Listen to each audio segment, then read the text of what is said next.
আছে, এখন পর্যন্ত কোনো আহত বা নিহত হওয়ার কোনো সংবাদ আমরা পাইনি। তবে আগুন লাগার যে সম্ভাব্য কারণ আমরা মনে করতে পারি যে এখানে বৈদ্যুতিক গোলযোগের কারণে থেকে আগুনের সূত্রপাত হতে পারে আর কি।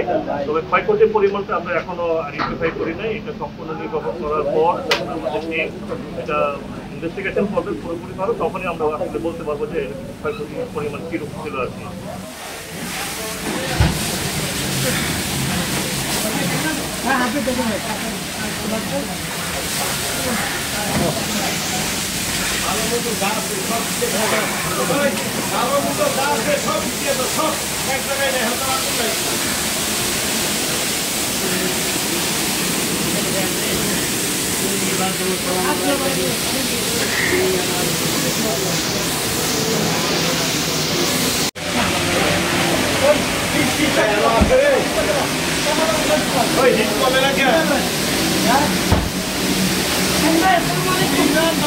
ভালো আছে ক্যামেরা হকলাইছে না